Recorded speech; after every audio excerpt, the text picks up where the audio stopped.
එකමත් එක ගමක හිටියා කුකුල් සහෝදරයෝ තුන්දෙනෙක්. එක කුකුලෙක් රතු පාට, අනිත් කුකුලා සුදු, අනිත් කුකුලා කහ පාටින් හිටියා.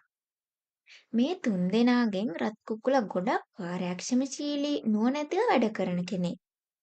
අනිත් දෙදෙනාම ඔහේ ජීවිතය ගත කරමින් සෙල්ලම් කරමින් හිටියා.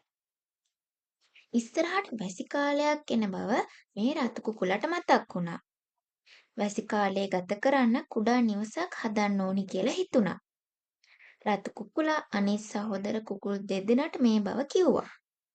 කහ කුකුලයි සුදු කුකුලයි මේ ගැන ගණන් නොගෙන ඔවුන් නැවත සෙල්ලම් කරන්න ගියා.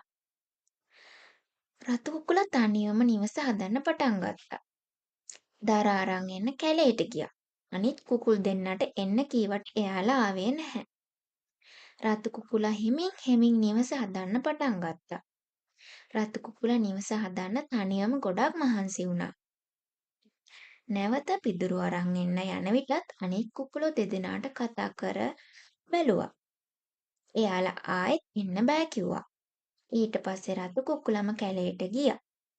ඔහොම නිවස හදලා ඉවර වුණා. රතු කුකුලට හරිම සතුටුයි. ඔහොම කාලය ගෙවුණා. එක හවසක වැස්සත් එක්කම කුණාටු කාලය පටන් ගත්තා. කැලේ සත්තු තම තමන්ගේ ගෙවල් වලට ගියා. රතු කුකුලත් නිවසට ගියා. රතු කුකුලා නිවසේහි ගිනි උඳුර ළඟ සතුටින් තේ බිව්වා. එවිට තෙමි රතු කුකුලා හොයන් එන සහෝදරයෝ දෙදෙනා දැක්කා. අනේ අපිට සමා වෙන්න. අපි නිවස හදන්න උදව් කරේ නෑ කියලා ඒ දෙන්න කිව්වා. රතු කුකුලා ඔවුන්ට අවවාද දී මට මගේ සහෝදරකම ගොඩක් වටිනවා කියලා සුදු කුකුලා සහ කළු කුකුලා ගේ ඇතුළට ගත්තා. එදායින් පස්සේ තුන්දෙනා සහයෝගයෙන් වැඩ කරා. මේ වගේ තවත් කතා බලන්න ඕනේ නම් මේ channel එක subscribe කරන්න.